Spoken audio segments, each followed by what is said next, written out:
Welcome to True Crime Garage. Wherever you are, whatever you're doing, thanks for listening. I'm your host, Nick, and with me, as always, is a man who 30 years later would still like to know, what's the frequency, Kenneth? Here is the captain. I thought at one point I knew, but I now know I have no clue. It's good to be seen and good to see you. Thanks for listening. Thanks for telling a friend. I just fact-checked it, Captain, and nobody knows. Still nobody knows. All right, cheers to the great folks over at Highland Brewing for producing some of the very best beers available. Today we are sipping Wishing Star Cold IPA from Highland. Wishing Star features 4 varieties of hops: Apollo, Centennial, Strat, and Mosaic hops. This cold IPA is clean and crisp with a bright hoppy flavor that you're going to love. Garage grade 4.5 bottle caps out of 5. And here's some cheers to our friends near and far that helped us out with this week's show. First up, a shout out to Adrian from Montawan, Michigan. And a big we like your jibs to Morgan and Opie in Portland, Oregon. Next up, here's a cheers to Rebecca Ruth from Topson, Maine. And last but certainly not least, we have a shout out to a great dude, Larry Collins, who made a beer fund donation in honor of Tim Watkins. Tim was killed in Colorado 7 years ago by some unknown park predator. We covered his case on True Crime Garage, and I talked about it in my book, The Delphi Murders, as well. That case is still unsolved, so we pour a little out for Tim, and thank you to everyone who contributed to the beer fund. Yeah, BWERUN Beer Run. If you need more True Crime Garage for your earballs, you can go over to YouTube because I've been releasing old episodes of Off the Record, and they're fun to listen to. Colonel, that's enough of the business. All right, everybody, gather around, grab a chair, grab a beer. Let's talk some true crime.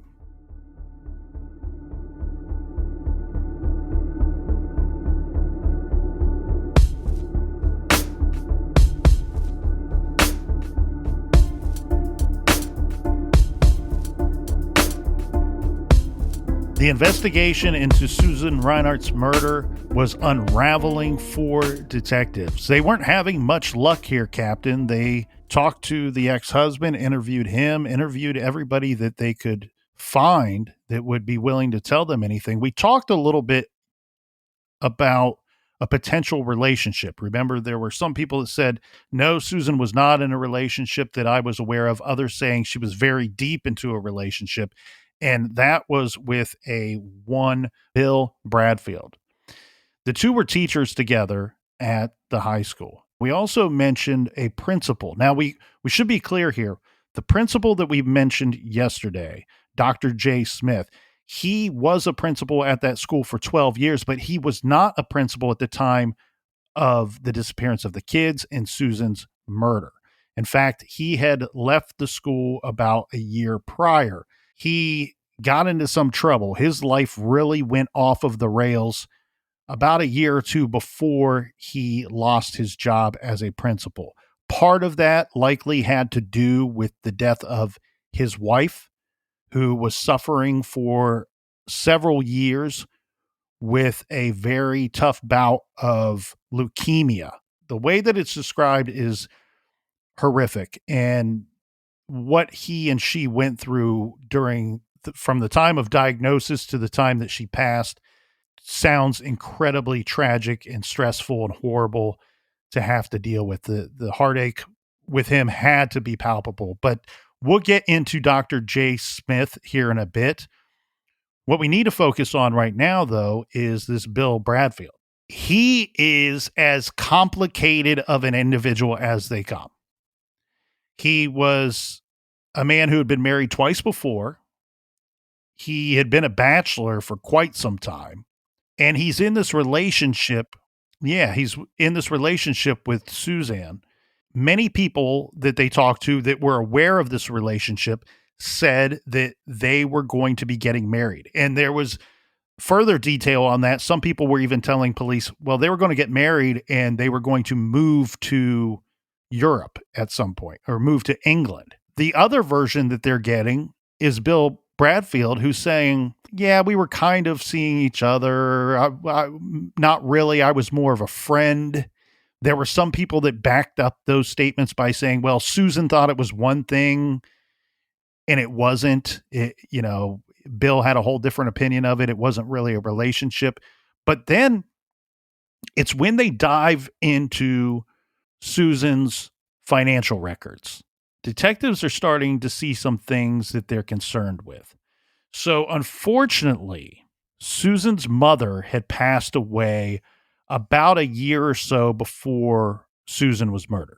She's left with a pretty handsome inheritance from her mother. The reports that I've seen are $200,000 in real estate and about $30,000 in cash. Now, we're going back to 1978 and 1979 with these figures. $25,000 back then would be equal to about $100,000 today. Yeah, it's a life-changing situation.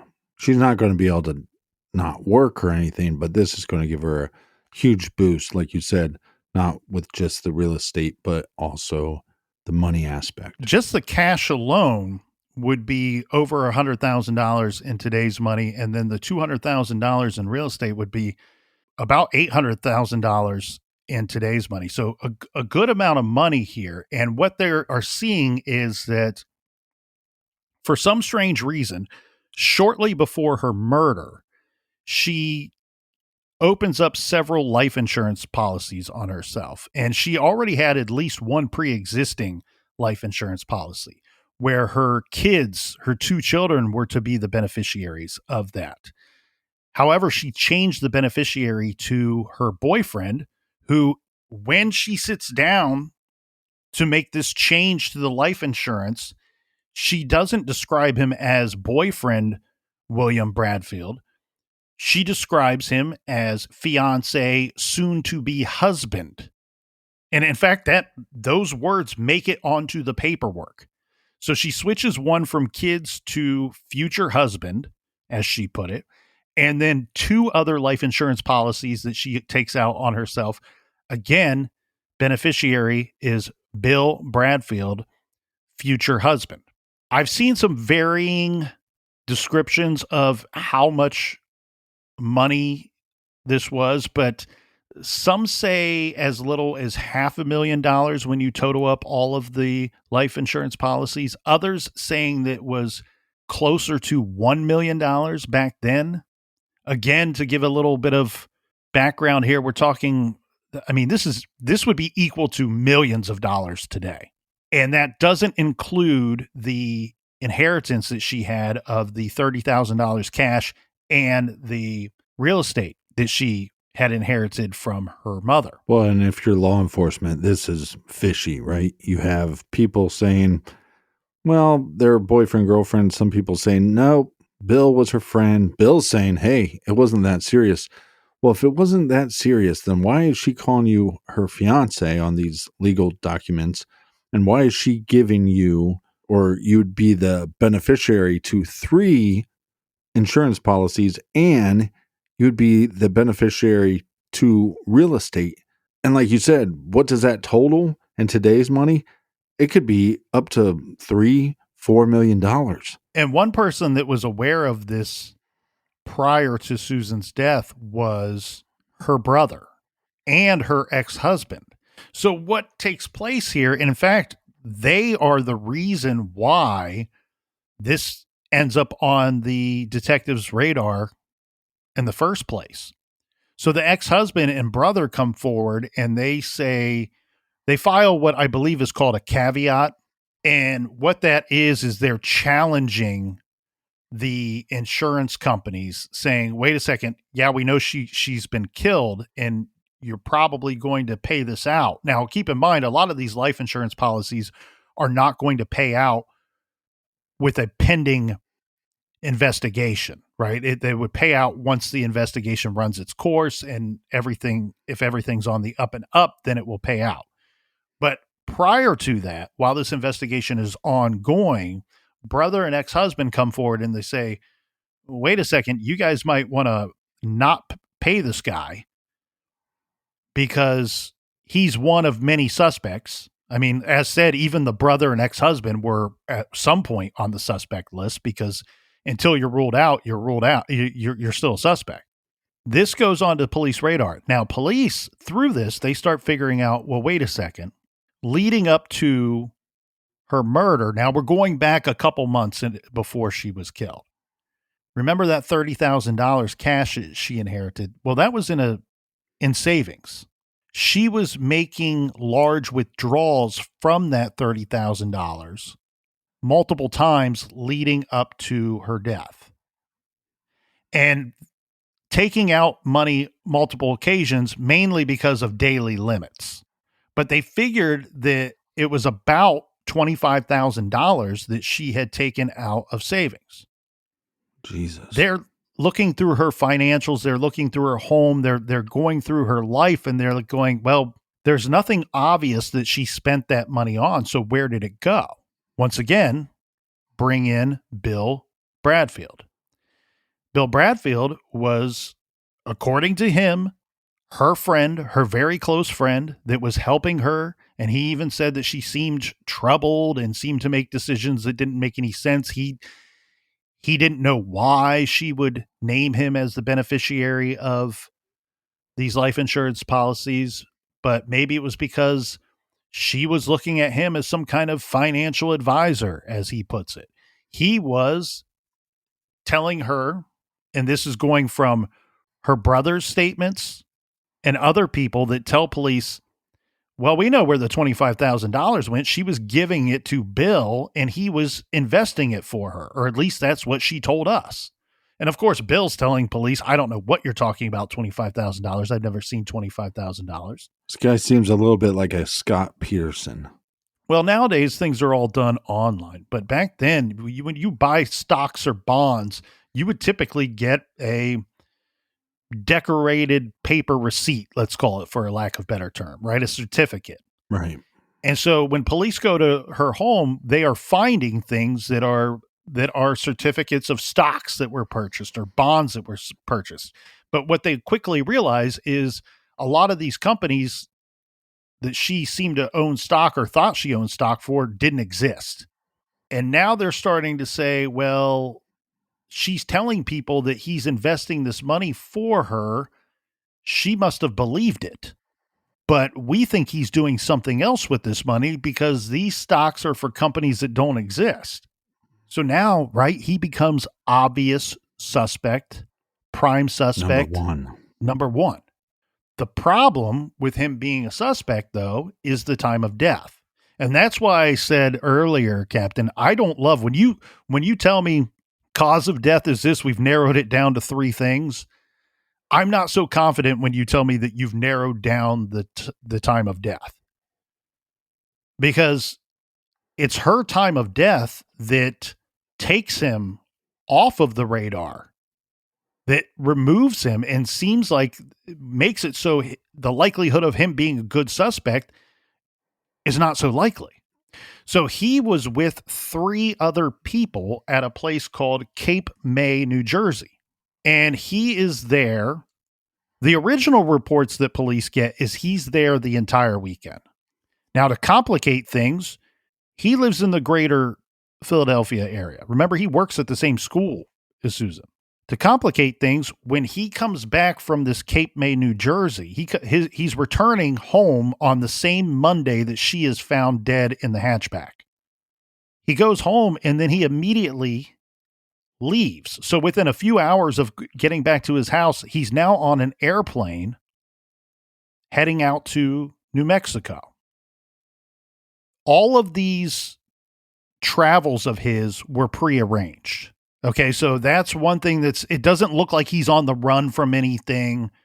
It's suspicious, but it's not highly suspicious because these are all prearranged travels that he has set up. So the travel to Cape May, New Jersey, he's traveling with 3 friends. These are 3 people that he worked with, that worked at the high school. So all 3 of these people know him and they know Susan, of course. The plane trip out to New Mexico is because he is taking a course. He's going to be attending classes there that he's signed up for. Remember, these people were all teachers, and it's now summertime.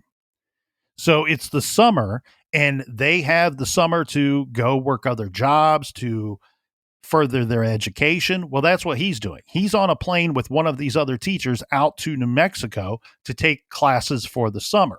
Well, this is quite convenient because every time the police want to talk to him about Susan's murder, he's busy. He can't take the phone call. It's easy for him to duck them because he's on the other side of the country.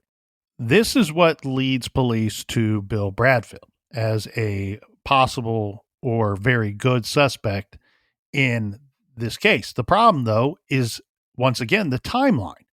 If he is in Cape May the entire weekend with 3 other people, that makes it very difficult for him to have committed the murder, especially when the coroner's saying that she had only died about 24 hours or so before being found, 27 hours approximately after leaving her home on that Friday night. I agree with you on the sense of he's not a good suspect if their timeline of death is correct. Exactly.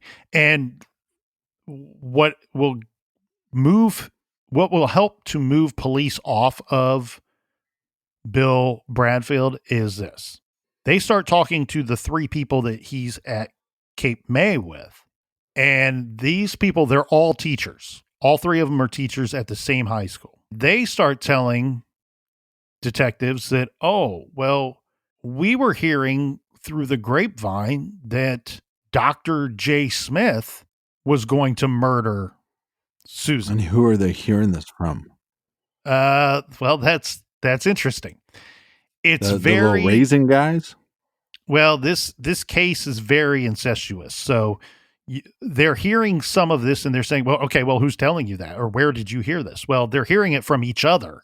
You know, again, a game of telephone. One of them said something to somebody and then it's kind of getting regurgitated around and around in a circle.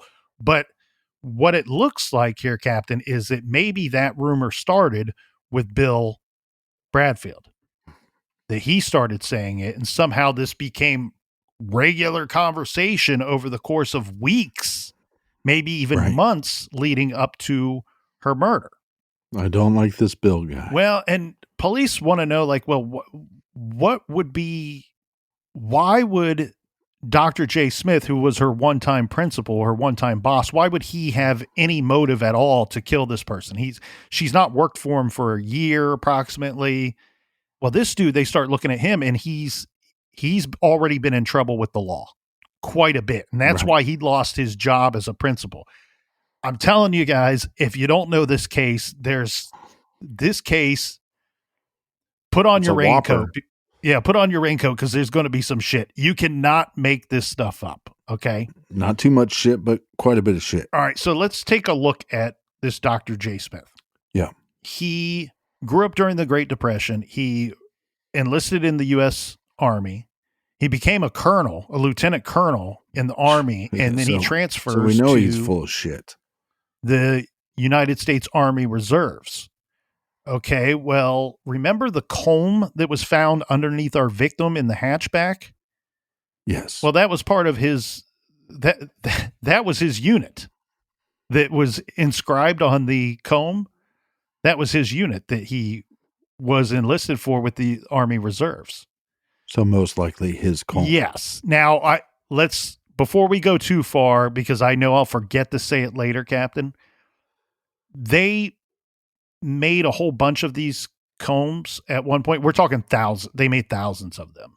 And it was not just to give to the people that served or that were in that unit, but they were also handed out as a potential recruiting tool. So it stands to reason that he would have that comb in his possession, but it also stands to reason that maybe dozens, if not hundreds or thousands of other people would have had a comb like that at one time in their life. Well, it's also possible that maybe he gave them out to his teachers when he was a principal. This part of it, though, is interesting because here we have a comb that he would have had in a unit that he served in, and he has a direct connection, dot A to dot B, to our victim. And then it also makes you wonder, was there some type of relationship between Susan, our victim, and Dr. J. Smith.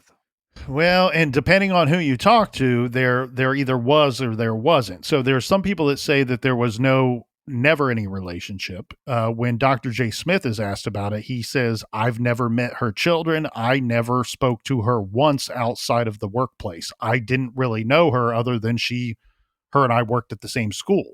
There are people out there that say they had a one-time affair. There are other people that say he made advances toward her and she rejected him. And then there are other people that say what he was saying. They had no relationship outside of work at all. Again, very difficult for detectives to piece through this information when you're getting conflicting information from really the same pool of people. Well, it's also tough because look at our victim, Susan. She doesn't seem to be an individual that she's telling every detail of her life to multiple people. So it's not like we have a bunch of people in her life. Like you said, there's some people going, well, this relationship with Bill was nothing, and other people say it was everything. And then you have people in her life saying, well, there was no relationship with Dr. J. Smith, and some people saying there was a relationship. I mean, and we don't have an individual that we feel like she's giving every detail of her life to. Well, in Dr. J. Smith, depending on how you want to cut it, it's either good for your investigation or bad luck for him. He's a weird dude. There's no way to put it. So being a weird dude when you fall into a suspect pool is not helpful to you if you're innocent. If you're an investigator, you're looking for the weird dude in the suspect pool. And this weird dude has a police record. This is where I said you can't make this stuff up. This dude is a respected Army Reserve commander, like a ranking officer. And he's a principal of good upstanding for 12 years at this one school in particular. Right. That's until August of 1978. So this is this is a little short of 1 year before Susan's murder. This is when police go and they arrest a man. So there's this guy wearing a hood and carrying two pistols, and he's trying to break into a car in a shopping mall parking lot. The police get on the scene and they arrest this dude without incident. And the guy in the hood with the two pistols turns out to be Principal Smith. He's in the parking lot of the Gateway Shopping Center trying to break into a vehicle. Now, police search his vehicle after they arrest him. They find 4 handguns, one that is fitted with a homemade silencer. They don't know if he purchased this thing or if he made the silencer himself. And in a suit coat that is in a pocket of a suit coat that's found in his car, they find a syringe that is loaded with prescription medicine of some sort. Now, this is going to inspire the police to get a search warrant to search his home. When they get to his home, they find some things of interest. They find a large stash of marijuana. And the thing that's of the greatest interest to them is they find security guard uniforms and fake badges. Okay, so the reports are here, Captain, that they found like 3 pounds of marijuana. So think about the charges already that this guy's facing, right? Like this homemade silencer is illegal as they come. That's a charge. The 3 pounds of marijuana, that's drug possession charge. And when you have that quantity, that's with the intent to sell too, or intent to distribute. And then he's trying to break into a vehicle. One thing that I've searched high and I've searched low, my friends, For 2 weeks, I've been trying to figure out whose vehicle was he trying to break into and why, and that information ceased to exist as far as I'm aware. So if anybody knows that information, that's one of the things that we want to hear in this case, amongst some others. Police are very interested in the security guard uniforms and the fake badges that they find in the basement of J. Smith.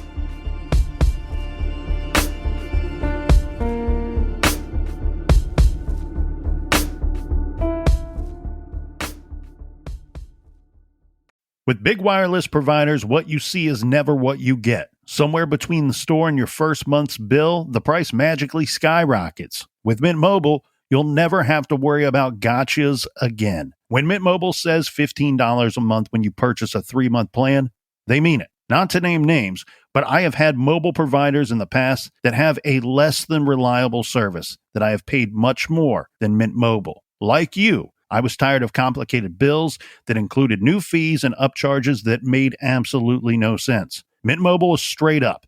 Great reliable service at a great and fair price. All Mint Mobile plans come with high-speed data and unlimited talk and text delivered on the nation's largest 5G network. You can use your own phone number, and all of your existing contacts. Ditch overpriced wireless with Mint Mobile's deal and get 3 months of premium wireless service for $15 a month. To get this new customer offer and your new 3-month premium wireless plan for just $15 a month, go to mintmobile.com/TCG. That's mintmobile.com/TCG. Cut your wireless bill to $15 a month at mintmobile.com/TCG. $45 upfront payment required, equivalent to $15 per month. New customers on first 3-month plan only. Speed slower above 40 gigabytes on unlimited plan. Additional taxes, fees, and restrictions apply. See Mint Mobile for details.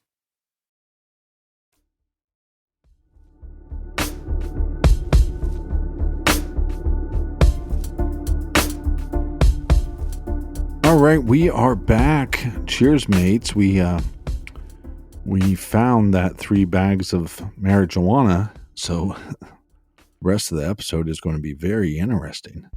We're going to be high on old marijuana. It's been confiscated, and now we will pursue what is often referred to as a controlled burn. Yeah, like when you said, I've searched high. Well, how high were you? All right. Cheers. Let's talk about these security guard uniforms, Captain, because this is one part of the story that I find to be very intriguing. This is a very Point Break-ish to me. Okay, so this area had experienced some pretty big thefts recently. Okay, so in August of 1977, there was a theft of $53,000 from a Sears department store in a neighboring community. And then there was the theft or attempted theft of $158,000 at another Sears department store in another neighboring community. What they figured out was Dr. J. Smith, with these security guard uniforms and the fake badges, had fashioned himself a Brink's armed car security guard uniforms. He made these things, even giving himself an ID, like a lanyard with an ID identification badge and a silver badge. What they believe he was doing is watching these stores, these large box stores, and he would figure out the routines and know what day and at approximately what time Brinks was showing up to collect cash and checks from these stores. What he would do is he would dress up like the Brinks security guard and go into the store shortly before the scheduled pickup. He'd show him identification, chat with them, and no one's the wiser, and they would fill up the bag, and he would walk out the bag, and then what would happen is the actual Brink security guard would show up minutes later, and now the manager's wondering, well, if you're the real guard, who the hell did I just hand thousands of dollars to? Yeah, officer, your cash. It's actually #don't try this at home. I'm not saying go out and do this, but it's actually a rather brilliant plan when you think about it. Okay, and not to diverge from the story completely, but when I was reading this, to me, it almost reminded me a little bit of Breaking Bad in a sense, because we do have this criminal history of Jay Smith, but it doesn't seem like the criminal history goes back like that far. And so I wonder, like you were saying, his wife was suffering from leukemia, and he was under all this pressure, and he's a principal, and you just wonder if he was just one of these guys that was like, hey, life didn't work out for me the way I planned, and I've been doing good things. I mean, he had a lot of he had accomplishments as far as career, and I mean, he had a doctorate, and he had a life in the Army Reserve, so he was working toward a good retirement. And here's the thing, I don't, somebody out there is going to get mad at me. I don't want anybody to think that I'm rushing to defend Dr. J. Smith. But I was reading something the other night that was absolutely heartbreaking. And this is stuff that is not unknown to others out there, but I had never seen the actual numbers. They were talking about, so this month is Breast Cancer Awareness Month. And the article I was reading was, how much does it cost for a year of care for somebody who is diagnosed with breast cancer? They did a cost breakdown between stage 1, 2, 3, 4. Stage 1, look, nobody wants to get any kind of cancer or any stage of cancer, but stage 1, not very expensive. Stage 2, 17 times the cost of stage 1. And then you can imagine where it goes from there. Stage 4, you're lucky to live, but if you live, you're bankrupt. So I'm not rushing to defend Smith. I'm just examining what's going on in his life and his timeline. His wife has not died of leukemia yet and was diagnosed with leukemia, and it was not ever considered to be a situation that she was going to beat. So I don't know if he just lost his mind or if he was trying to collect funds to try to save his wife's life. I don't know. Well, and that's, it's like I said, Breaking Bad situation. Like you said, this guy had accomplishments, not just in military, but as a civilian also. And so then these crimes took place, but I couldn't find anything that he was charged with. And that doesn't mean he wasn't committing crimes before this that he just wasn't caught for, but I couldn't find any. One thing that's always been of heightened suspicion for Dr. J. Smith is his daughter and son-in-law have been missing for a very long time. They've been missing and they've never been found.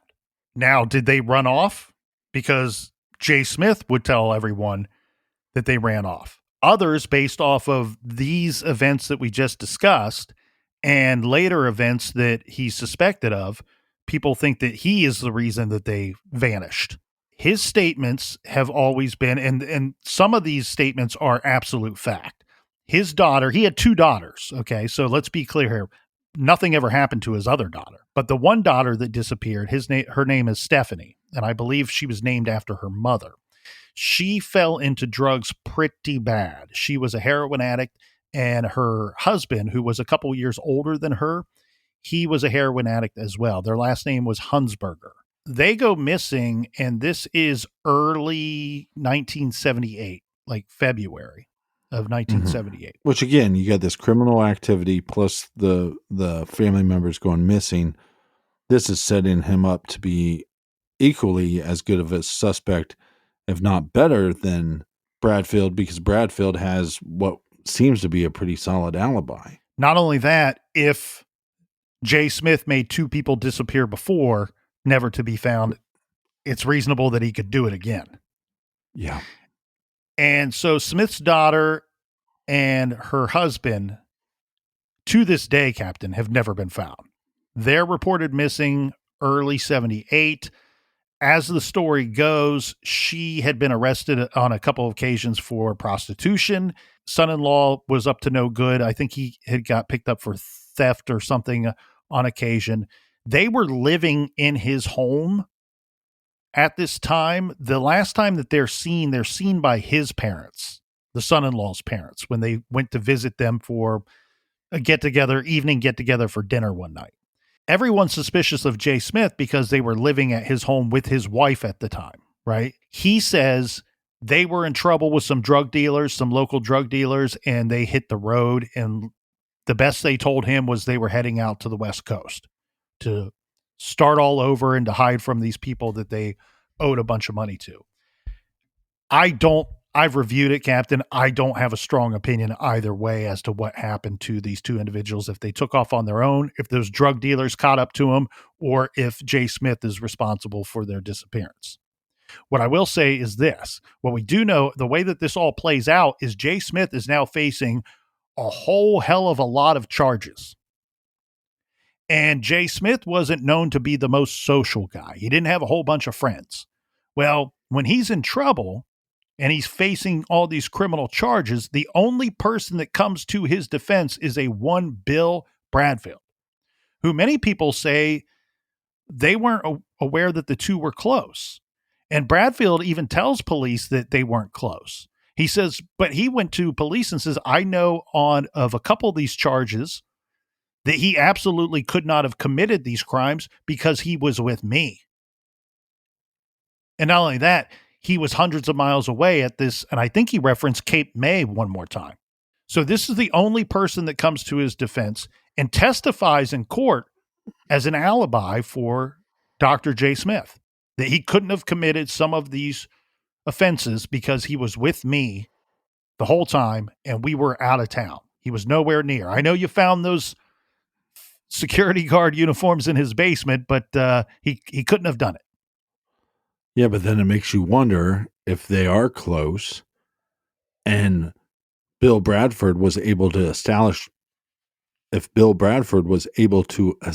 a solid alibi for when Susan and her kids go missing and then her body is found, and somebody that Bill Bradford is close to, Jay Smith, needs money for some reason.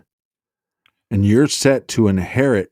Again, let's just go over this again. 3 life insurance policies, real estate, plus this Cash. money that she was giving you that was obviously some kind of scam. More than the cash that she gave him to, air quotes, invest for her, as she told other people. Remember, that's what she told her brother. That's what she told several people. And she also told people that she gave him her grandmother's diamond ring, her grandmother's wedding ring that she inherited, so that he would go and get it reset to give her an engagement ring so they could make it official and then go and get married soon. She, according to everybody that knew her intimately, and this includes a therapist that she spoke to on a couple of occasions, they all said the same thing. She was telling them she's getting married to this guy. Now, you go digging a little bit deeper, and here's what you find out. There are 3 other women that thought they were getting married to this English teacher as well. Con artist. 3 other women that thought they were getting married. One woman was 20 years younger than him. Used to be one of his students. They started hooking up after she turned 18 and graduated. Play out, play out, play out, play out. And he was living on and off again with another woman that went by the name Sue. Jesus. One woman was so infatuated with him that even though she knew about the other relationships, when he ends up getting arrested, and we'll get into that in a minute, she pays thousands of dollars to bail him out. I can't place it, Captain. There's an old rock song where one of the lines is "the world's greatest lover." This dude must have been that. They must have been singing about him or something, because hold on, I'm looking somehow this up real quick. He seemed to convince 4 smart women that he was going to marry all 4 of them. Well, I'm looking this up on Wikipedia, and we keep calling him Bill Bradfield, but his real name was William Golden Cock Bradfield.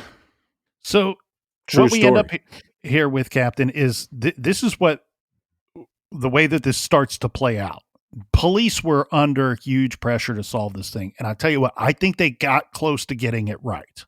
Bill Bradfield is not a great suspect because of the timeline. They can't put him and Susan together at the same time when they believe that she was murdered. In fact, he's miles away in another city, another town, Cape May, with 3 different people that swear up and down he was with us the whole weekend. In fact, we stayed together. They had 2 rooms for 4 people. He and one person stayed in one room, and the other 2 people stayed in the room next to it.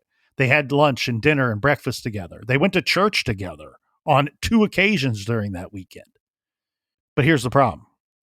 He made prior arrangements for this group to stay at Cape May, New Jersey. He did this about a week or two before the weekend in question. When he made these arrangements, he told the proprietor of the business, hey, we are going to arrive late Friday night, so just leave the doors unlocked with the keys inside. We'll let ourselves in. So they pay for Friday, Saturday, Sunday. Well, Cape May, it's not close to where they live, so it stands to reason that they would arrive there late. You do a little bit of checking here. The longest drive that it would have taken them, even back then, and I'm figuring this up conservatively, giving them the benefit of the doubt, adding additional time here. Conservatively, Captain, we're talking 2.5 hours. They, according to the 3 people that he traveled with, they arrived there at 3 a.m. Well, that means that they didn't leave till midnight or a little after midnight on that Friday. And what do we know is happening that Friday? At some point, Susan and her kids are rushing around to go where we don't know. But that was at 9:20 p.m. That leaves about a 3-hour window on Friday night where Bradfield is unaccounted for. Let's go through his day real quick. Remember, we said he's the world's greatest lover? Well, he spent half the day with one of those other 3 women that we talked about briefly.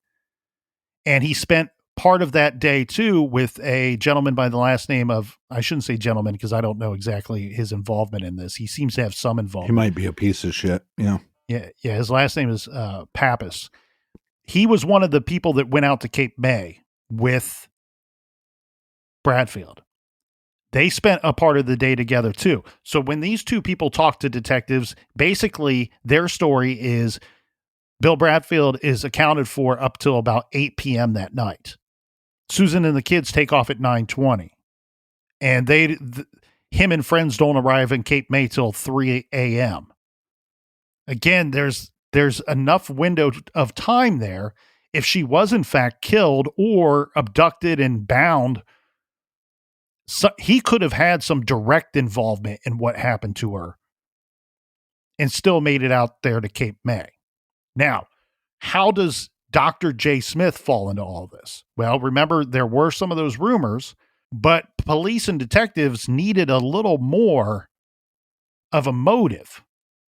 Well, the motive at some point became, well, Bill Bradfield came forward and testified and likely perjured himself, providing an alibi for J. Smith for some of his more serious offenses. So Dr. J. Smith owed him one. The thing that even points out more that J. Smith was involved is, oh, by the way, her body's found in Harrisburg. Where was J. Smith supposed to be the same morning, that Monday morning, when her body was found in that parking lot in the hatchback? He was supposed to be in Harrisburg, checking in with police because he's going to have to start serving his sentence on all of those crimes that he was convicted of that we just discussed. And it's noted that he shows up an hour later than scheduled. So now detectives are saying, well, he was probably late because he's busy tidying up the crime scene. The other thing we should point out too, and I know a lot of the listeners are circling around this detail like vultures. Remember, one of the details about him breaking into that car, remember they found a syringe in his pocket. And we know that our victim was doped 10 times level on morphine at some point. So that's connective tissue there. And even if she would recognize Jay Smith as he got closer, he could have used some kind of disguise, like a security guard or law enforcement or something to get close to her. Well, they weren't going to let Bill off the hook either. They think that Bill needed to get rid of Susan, one, to collect life insurance money. 2, that some of the investments he claimed he made for her, it's believed that they were coming due to pay. So she was going to get her money back plus a return. And in one case, it was like 12% interest that he was claiming. So at some point, she would likely become aware that he's scamming her. And at some point, she'd become aware like he's not really going to marry me and we're not really moving off to England. So this guy's a con artist, right? And so he's conning her, and the only way out of it is to kill her. But why the children? So the way that the theory goes is that the children were not supposed to be there. This whole murder of Susan was very premeditated, very planned out, but the wrench that got thrown into the whole situation was wherever she showed up to, wherever the trap was that had been set, she showed up there with two kids that no one had expected that it was going to go that way. I don't know why. Maybe they thought that the kids were going to be with their father that weekend, or whatever, but she shows for up. All we know, and for all we know, that she changed plans and said, okay, well, yeah, you're supposed to go with your dad, but come with me anyway. So it's going to be fun. One theory is that Jay Smith calls in an emergency to her saying, oh, your fiance Bill's been in a horrible accident. I'm driving off to the hospital. Come and meet me at this location and I'll take you with me to go see him. That was one of the theories that was out there. The problem with a lot of these theories is the way that some theories work out that we've not even discussed is that Jay could be responsible for killing Susan without Bill having any information. No involvement at all. And you could also work it out that Bill did this or had other people involved with him and Jay had no involvement. Okay, so we do have a lot to get through here because what ends up happening is Bill, who will not talk to police about Susan and what's going on there, he's able to dodge them because he's in New Mexico and he's conveniently busy every time that they want to talk about it. Well, what they end up doing is they end up charging him with fraud for all of his involvement in the financial affairs of Susan's. Well, that's smart by law enforcement because that's going to give them time to build cases against him. But that's no whatever he gets charged with that's no justification for him to get away with murder. And then his story gets even stranger. His story starts to become, well, I knew that Jay was going to kill Susan and I tried to protect her. When we were at Cape May, I was so worried that something was going to happen to her that I insisted that the group go to the church and let's light a candle for Susan and say a prayer. Can you imagine you're a detective and you're talking to three people that provide an alibi for Bill Bradfield, and they're saying that they spent a portion of their weekend getaway lighting a candle and saying a prayer for someone who this guy said, I think she's going to be murdered soon. And then Monday morning, she turns up dead in a vehicle in Harrisburg. Who are these bags of trash that aren't just turning on him? But again, we don't know who these individuals are, like everything about them, obviously. And then it's like, if he's scamming people, is he teaching other people to scam, or these friends of his that are in on the scams? And it seems far-fetched to say that a lot of people would be involved in this, but here's the thing. Police have a hard time nailing down Bill because of the timeline. There's just not enough time for him to have murdered her, place her where she was found, and the vehicle, place where it was found, and then make two kids disappear. There's just, I don't care how you shake it, there's not really enough time for him to do that. And I really want him to be good for this because he looks damn good for it. The thing is, I think he is good for it. I just think he had help.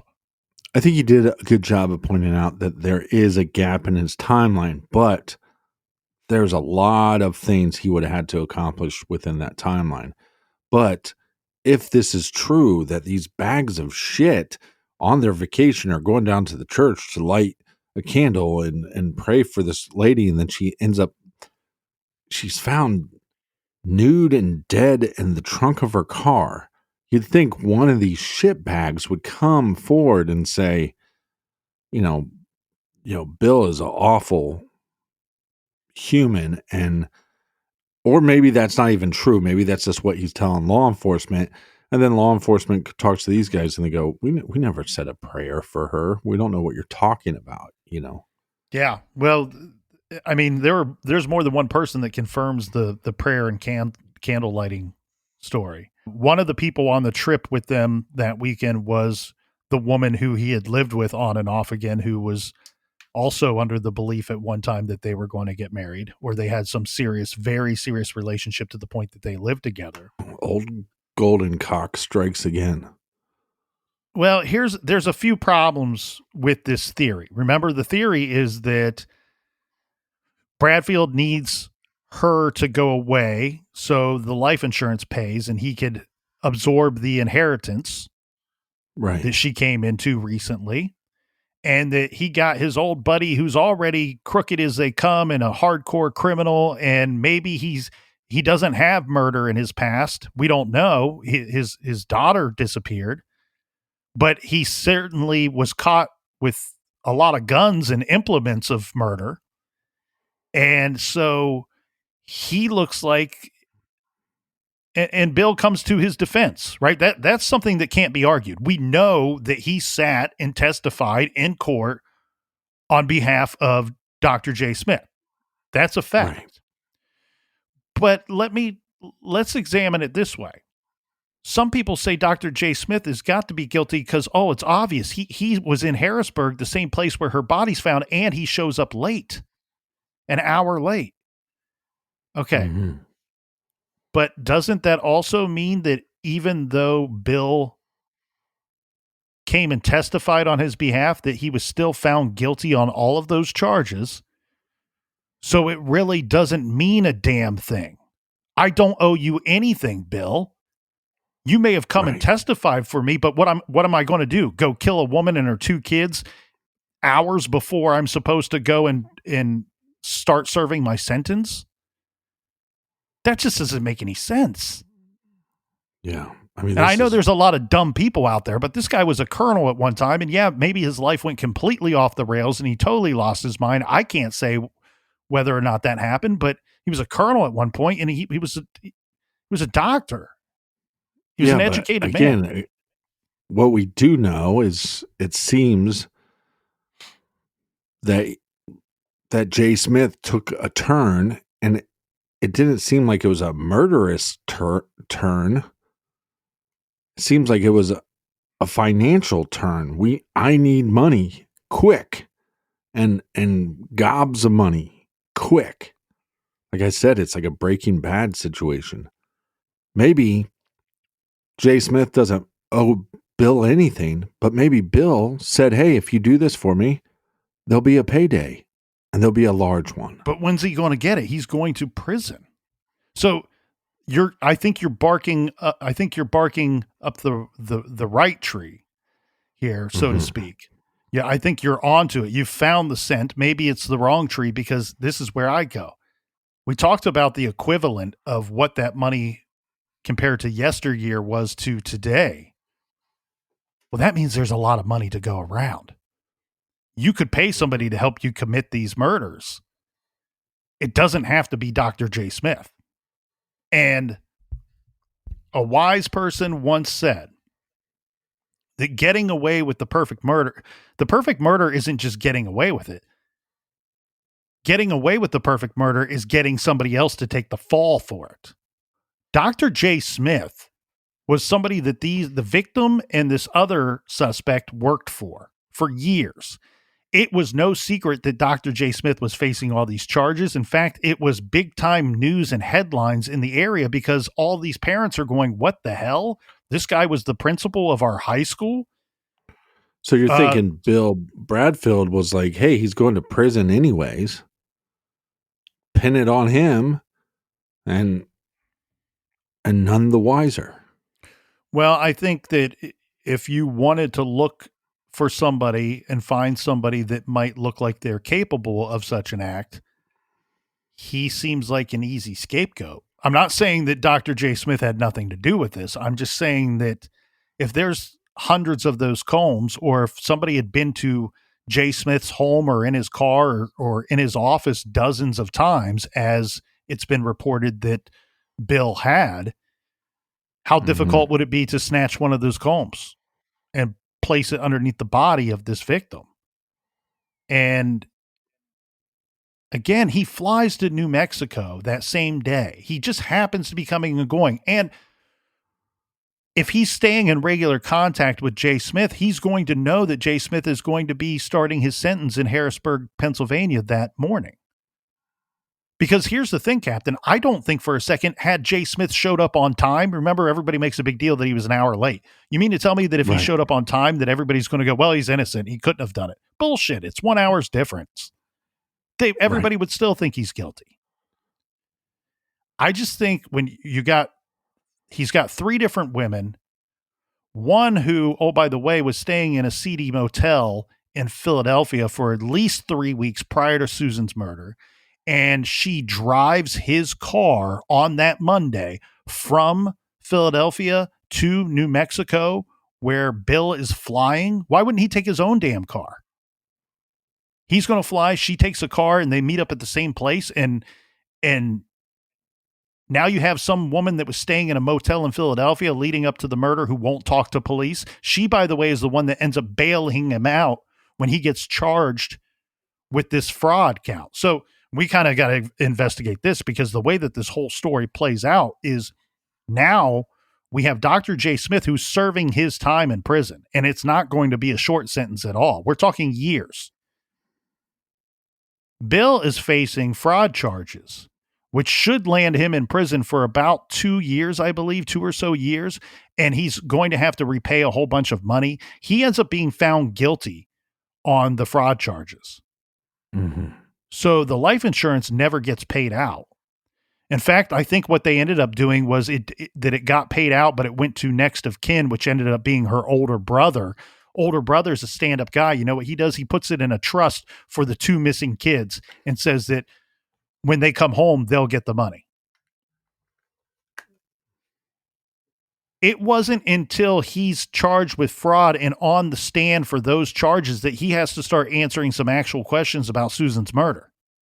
He can't duck and dodge it anymore. Yeah. And once he gets out of prison, he gets convicted on the fraud charges. Once he gets out of prison for that, that is when they charge him with murder. But it's not your standard murder charges. He gets charged with 3 counts of conspiracy to murder. And it's with the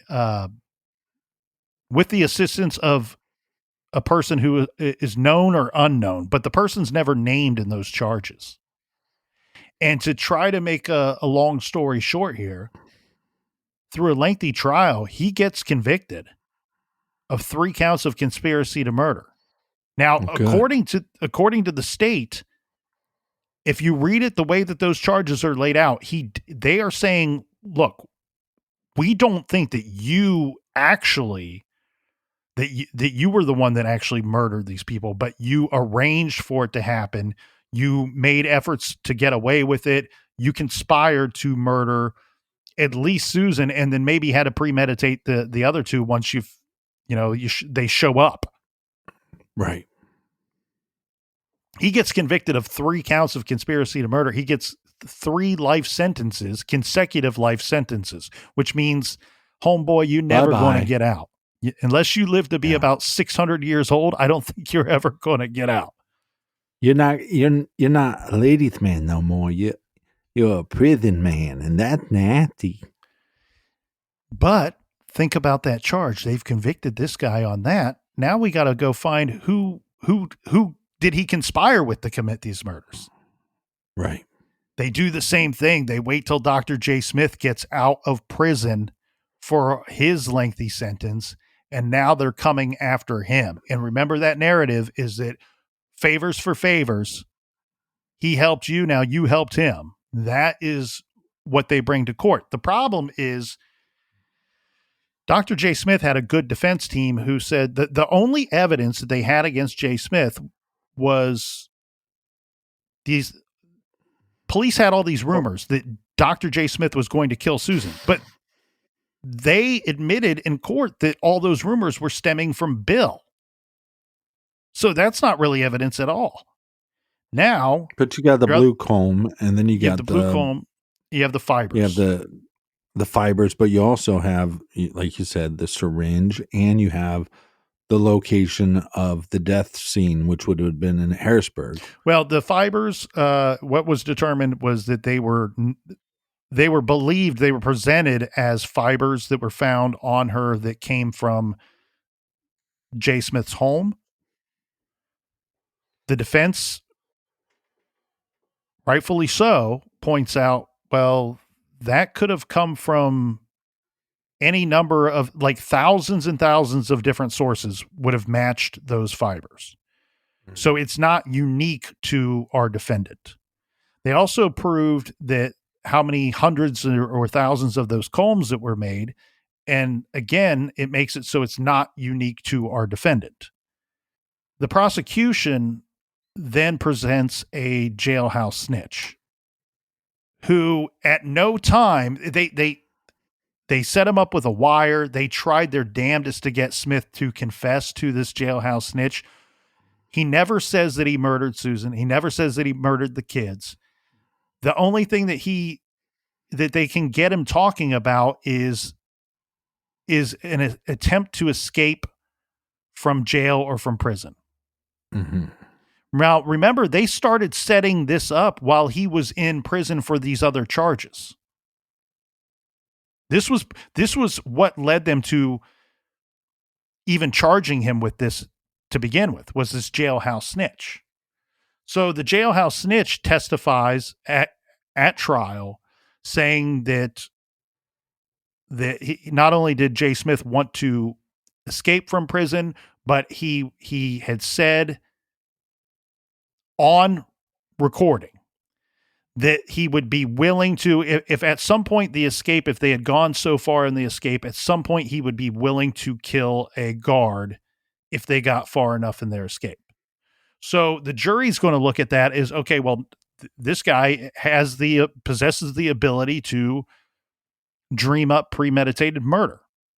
They never have him on record saying that he killed any of the three victims or even abducted the two kids and made them disappear. But they have the word of the jailhouse snitch saying, well, he did tell me that. He did say that he killed her.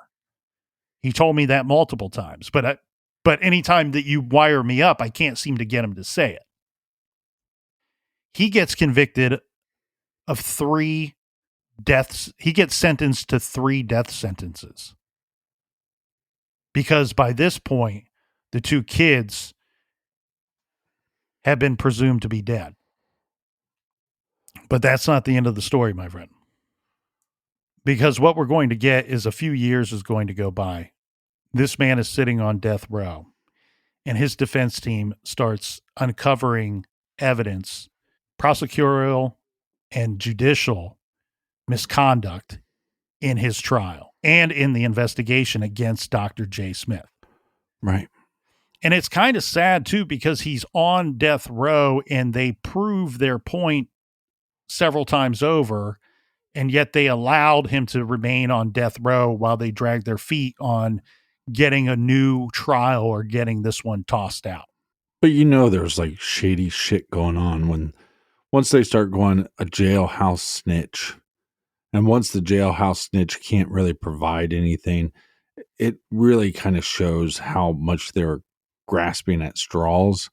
And so what other areas of the investigation or during the prosecution did they grasp at straws and work outside the lines of legal actions? Well, one part of it that would help to their cause is you have to disclose, the prosecution has to disclose to the defense team if you are offering a deal to the jailhouse snitch, right? Like, we're going to give him leniency. We're going to take some time off of his sentence if you come forward and help us with this. Right. That didn't happen in this case.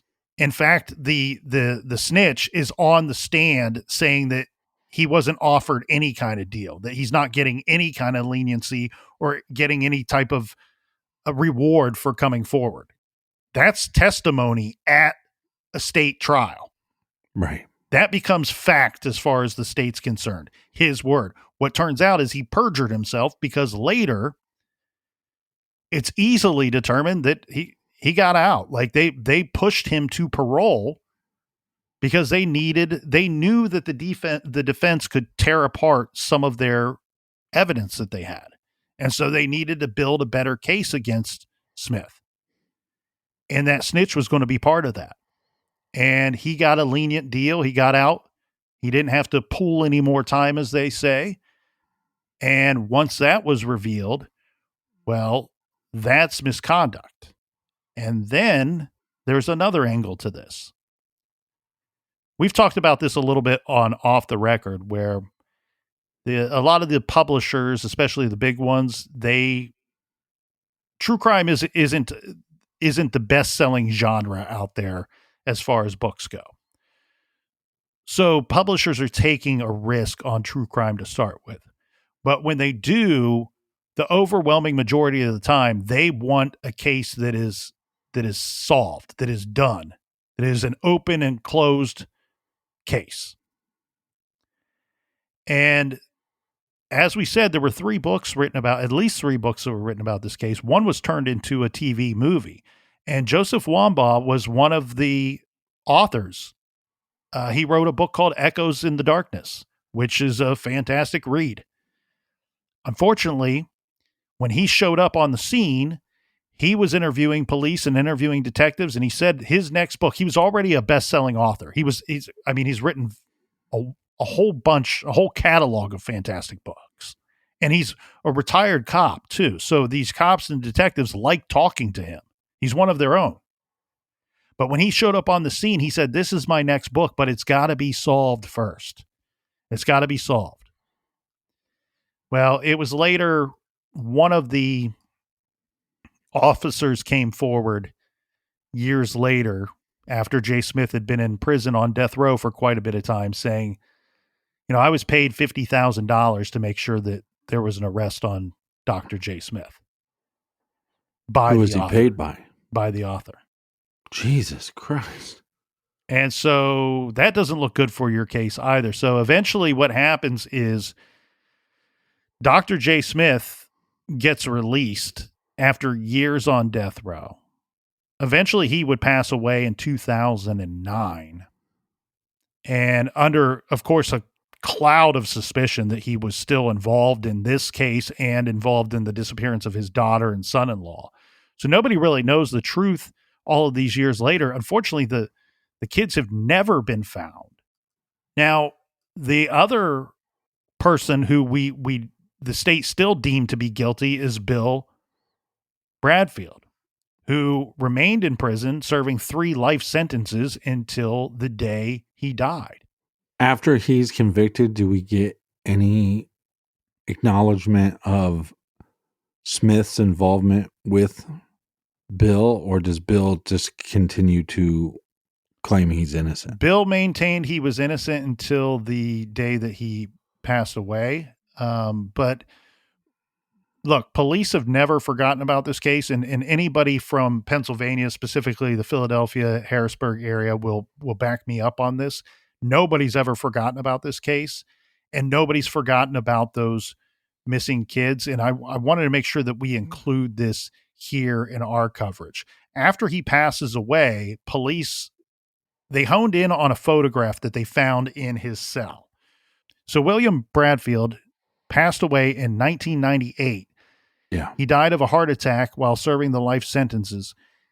They found a photograph which they think may have been developed in 1986. We'll get into that in a minute. They find this in his cell, but they find it among dozens of other photographs and letters and writings and things of that nature, and a couple boxes that he had in his cell with him. Now, this photograph, it's a Polaroid photo that depicts a stone marker that some say resembles a hooded figure. Mm-hmm. Rather than trying to describe it, the scenario. We'll put it on our social media. Well, let me read this. This is from the Philadelphia Daily News. And the headline is photo an eerie clue to Reinert graves? And it says, it is a photograph of what looks like a monument, possibly a grave marker. Dead brown leaves clutter the foreground, but the growth above the stone is fresh and green. Nothing very remarkable about the Polaroid except it was found among the possessions of the late William Bradfield, the man convicted of killing 2 children whose bodies have never been found. Could this crude stone mark their final resting place? The discovery of the photo has added another puzzling ingredient to a case that already abounds in mystery. And then it goes on to describe the crimes a little bit, which we've done at length here, so we don't need to go into that. But what's interesting is we know that the kids disappear in 1979. On the back of this marker, on the back of the Polaroid, somebody wrote a date on there, which was 1986. And we know that Polaroid film, especially ones that old, do not automatically date themselves. So nobody really knows what this December 1986 date means, which in fact sheds little light on the mystery at all, because that date seems to have no relevance to the missing kids. Right. And it could just be simply this picture, this item in the picture has nothing to do with the murders. And it's just simply that's the date that the person took the picture. Correct. But what I like about this story, with the photograph and finding it in the cell, even though it's damn near 20 years after the homicides, is that it does show a level of effort by law enforcement to never give up on finding those kids. Just like that passionate call to action, rally the troops that we talked about in part 1, where he just said, just find them, search everything. Who cares about the citizens' rights? We're looking for 2 kids here. In the end, Captain, this case came to be known as the Mainline murders. It ended up being the largest and longest running investigation ever conducted by the Pennsylvania State Police. As said, it's been the subject of at least 3 books, including Echoes in the Darkness by Joseph Wambaugh, and a TV movie, which I did watch the TV movie. Again, parts of it are likely fictional, yeah. Because I think Wambaugh was filling in some of the blanks. And while he's a great author, we do have the accusation that he paid somebody $50,000 to speed up the case, if you will, or steer it in a certain direction so he could write the book.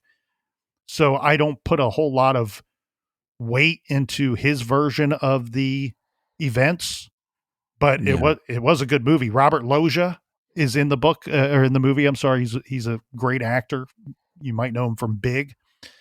But as we know, there are no signs of Michael and Karen, and there haven't been. And in fact, all of these massive and extensive searches have turned up nothing as far as the kids go, and never turned up any sign of their mother's clothing and some of her missing belongings as well. So this mystery is far from over.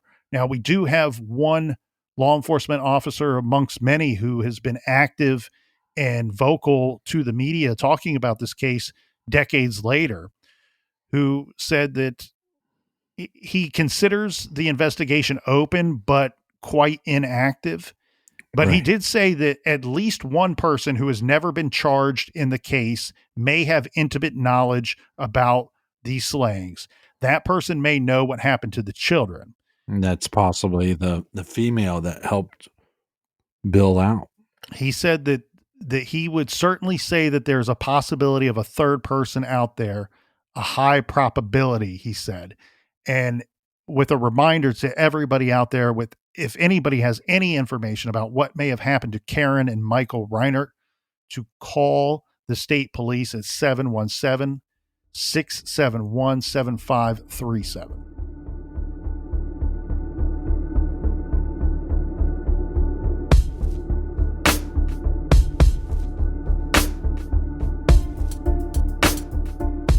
Want to thank everybody for joining us here in the garage, sharing these cases on social media, and telling your mother and your father about the show. Colonel, do we have any recommended reading? Yes, we do. And this one is a great read. I would recommend this week, next week, and the following. This one's called Principal Suspect, The True Story of Dr. J. Smith and the Mainline Murders by William Constantopoulos. Joseph Wambaugh's Echoes in the Darkness and its subsequent TV dramatization have made household words of both of the names Susan Reinsert and Dr. J. Smith, who was the high school principal where Susan worked. The naked body of Susan Reinsert was discovered jammed into a hatchback of a car. Her 2 young children were missing and never found. This is one of 3. There's at least 3 books about this case, but this was the one that I chose to read, and it's a fantastic read. And I say that because this is a very complicated and difficult story to tell, and William Kostopoulos told it as well as anyone. In fact, he's an attorney who worked very close on this case for many, many years. So check out Principal Suspect. You'll find that recommendation and many more on our recommended page on our website, truecrimegarage.com. And until next week, be good, be kind, and don't let